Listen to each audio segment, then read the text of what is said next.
Selamat datang di kelompok 2. Di sini kami akan menjelaskan materi kami, yaitu tentang teori belajar behaviorisme menurut ahli Edward Lee Thorndike. Yuk simak videonya. Oke, baik. Jadi di sini kita akan menjelaskan tentang latar belakang pemikiran Edward Lee Thorndike. Jadi ini merupakan gambar atau wajah dari Bapak Edward. Oke, Edward Lee Thorndike adalah seorang psikolog terkemuka di Amerika Serikat. Jadi dia menghabiskan seluruh karirnya di Teachers College, Columbia Universitas. Jadi teori pembelajaran yang terkenal yaitu adalah teori koneksionisme. Pada mulanya, pendidikan dan pengajaran di Amerika Serikat didominasi oleh pengaruh dari Thorndike pada tahun 1874 sampai dengan 1949. Teori belajar Thorndike disebut dengan koneksionisme karena belajar merupakan proses pembentukan koneksi-koneksi atau hubungan antara stimulus, pemberi rangsangan, dan respon. Teori ini sering juga disebut dengan trial and error dalam rangkaian menilai respon yang terdapat bagi stimulus tertentu. Nah, yang berikut di sini ciri-ciri belajar dengan trial and error. Yang pertama ada motivasi pendorong aktivitas. Maksud dari motivasi pendorong aktivitas di sini, sebelum memulai pembelajaran pasti ada motivasi dari guru. Yang kedua, adanya berbagai respon terhadap situasi. Nah, dari motivasi pasti ada respon dari siswa. Yang ketiga, adanya eliminasi respon-respon yang gagal atau salah. Dari respon-respon yang salah atau jawaban yang salah pasti diperbaiki. Nah, yang keempat, adanya kemajuan reaksi-reaksi mencapai tujuan dari penelitian itu. Nah, yang berikut implikasi pemikiran dari Edward Thorndike. Penerapan teori belajar Thorndike atau koneksionisme ini dalam pembelajaran matematika adalah sebagai berikut. Nah, yang pertama, sebelum memulai proses belajar mengajar, pendidik harus memastikan siswanya siap mengikuti pembelajaran tersebut.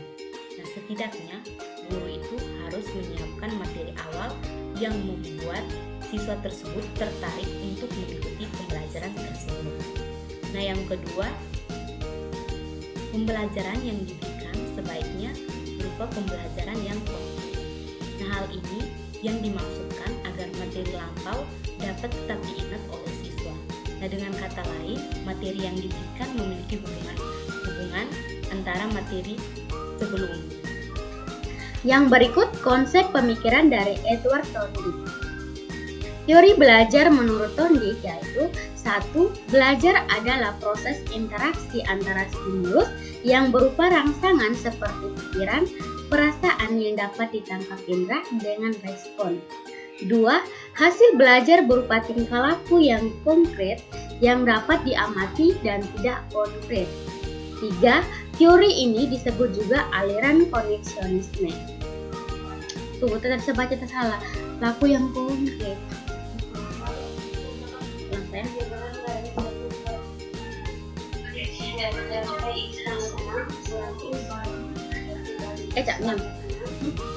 Yang berikut konsep pemikiran dari Edward Thorndike.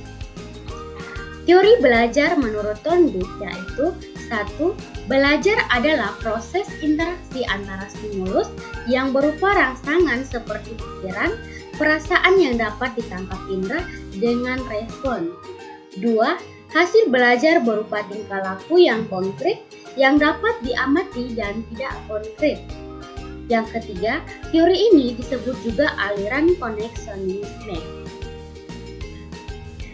Thorndike mengemukakan bahwa terjadinya asosiasi antara stimulus dan respon ini mengikuti hukum-hukum berikut. 1. Hukum kesiapan atau law of readiness. 2. Hukum latihan atau law of exercise. 3. Hukum akibat atau law of effect.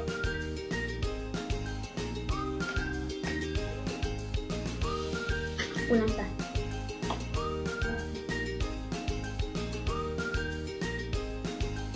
Yang berikut konsep pemikiran dari Edward Thorndike. Nah, teori belajar menurut Thorndike yaitu 1. Belajar adalah proses interaksi antara stimulus yang berupa rangsangan seperti pikiran, perasaan yang ditangkap indera dengan respon. 2.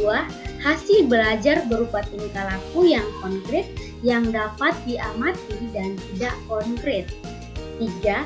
Teori ini juga disebut dengan aliran koneksionisme. Thorndike mengemukakan bahwa terjadinya asosiasi antara stimulus dan respon ini mengikuti hukum-hukum berikut. Yang pertama, hukum kesiapan atau law of readiness. 2. Hukum latihan atau law of exercise. Dan yang ketiga, hukum akibat atau law of effect. Yang berikut, implikasi pemikiran dari Edward Thorndike. Jadi, penerapan teori belajar Thorndike atau koneksionisme dalam pelajaran matematika dibagi menjadi 4, dan di sini lanjutannya adalah yang ketiga, yaitu adanya pengulangan terhadap penyampaian materi dan latihan. Jadi, hal ini dapat membantu siswa untuk mengingat materi-materi yang sudah lalu. Hal ini juga sejalan dengan teorema konektivitas yang menyatakan bahwa konsep tertentu harus dikaitkan dengan konsep-konsep lain yang lebih relevan.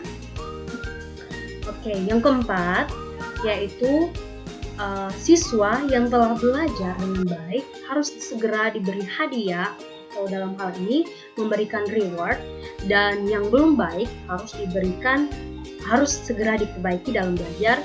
Dalam hal ini memberikan seperti punishment atau hukuman. Kata kunci inti dari teori Thorndike ini ialah adanya respon yang benar terhadap stimulus.